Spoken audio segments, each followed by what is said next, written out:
How much should I charge as a copywriter? Asked everyone. In this video, I'm breaking down my exact rates, how I set them, how to set your rates based on industry, experience, and services, and the biggest mistakes copywriters make when it comes to pricing their work.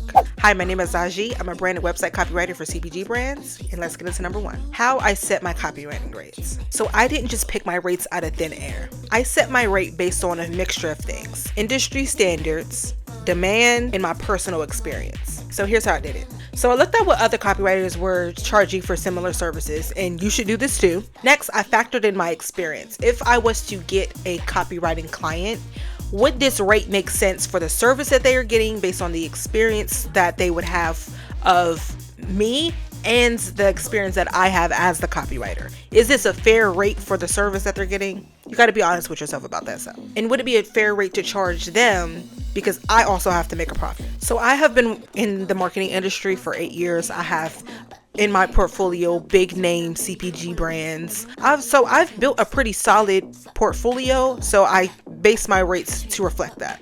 And lastly, I tested different price points. Based on the different service that a client was booking me for, I started off lower and then over time gradually raised my prices. So if you kind of want to know when you should raise your prices, are you feeling a bit more confident with every client that you're getting?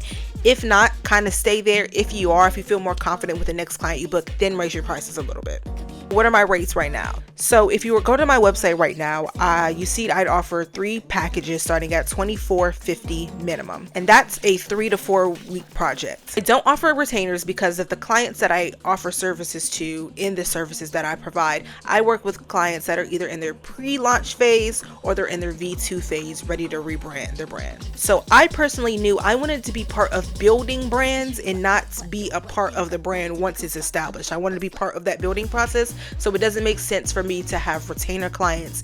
And it's just based off of the type of work I want to do, the schedules that I want to have. That's the beauty of being a freelancer and working for yourself. You can kind of figure out what the parameters are about the way you want to work. And it's important to note that I do not freelance copyright. I own a copywriting business. So what you decide to offer as copywriting services and the clients you intend to serve, it will kind of depend on how you would base your rates. Now let's figure out how to set your rates as an individual person, okay?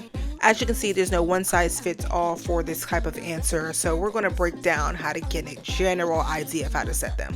Number one is going to be industry standards. Like I mentioned, what I did, research what copywriters in your niche charge. Check websites like Glassdoor, Upwork, and industry Facebook groups. Do not sleep on Facebook groups when it comes to copywriting.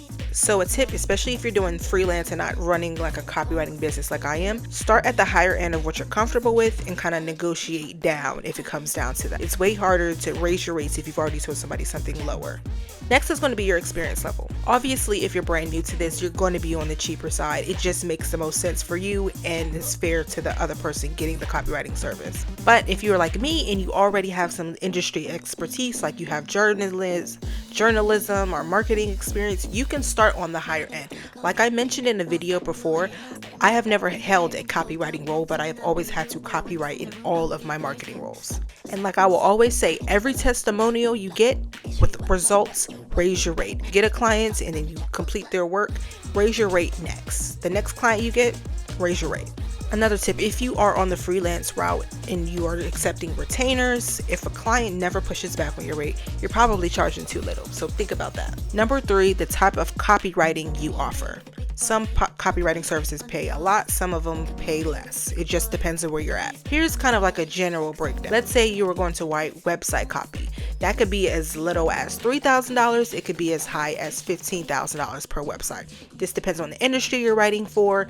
If you're rewriting website, if you're doing a couple pages, if you're doing the entire website with hidden landing pages and sales pages, things like that. It just depends. Sales pages, these tend to be one-off projects, but they are very, very expensive. These could be $1,000 or these could be all the way up to $10,000 for a sale page. Depending on the industry, baby, you can charge a good amount of money for sales pages. Next, on the cheaper end will probably be blog posts, but these might be the easiest to get in as a newbie, and it's probably the easiest work to keep consistent. People always need blogs. Blogging is not dead. So this could range from $500 or even up to $2,000, $1,500 for an individual blog post. It just depends. A major tip, if money is the biggest factor, if you want the most out of individual projects, Specialized high converting copy is what's going to be your moneymaker. So that's like direct sales copy, sales pages, anything where it's like every single individual word matters on this page. You cannot waste anything, no fluff. Like everything has to be on point no matter what. That depends on the industry. But because those are very expensive copywriting services, they're going to require you to have a lot of experience and a lot of thought leadership in that industry. All right, let's get into the biggest mistakes copywriters make when it comes to pricing their work. Let's talk about what not to do when setting your rates. Charging hourly instead of by project. Now, if you are a freelance copywriter, you may have to do this, but go more expensive. I'm telling you, you do not want to be in a situation where you're stuck paying $20 an hour. And the reason why I say this is because copywriting, the amount of time it takes you to write something can vary. There can definitely be averages, but you don't want to be stuck on the lower end and you end up getting a project that takes you way longer than the rest of your work. So at the beginning, you can take that hourly work to get those testimonials and that professional experience, but get to project-based pricing ASAP. I'm telling you, you do not want to be stuck in a rate. Next, undervaluing your work. Like I mentioned, if you charge too little, they may think that you're not really good at your job, but if you charge a lot, you are going to weed out the people that are not serious. When you're growing your business, it can be scary to raise your rates, but do you want to be available to everybody, or do you want to be that copywriter that you are in such high demand that people are going to willing to sit on a waiting list for you? Now, I know I said, charge low at the beginning, but don't charge too low now. Don't stay there either. Next, not adjusting as you grow.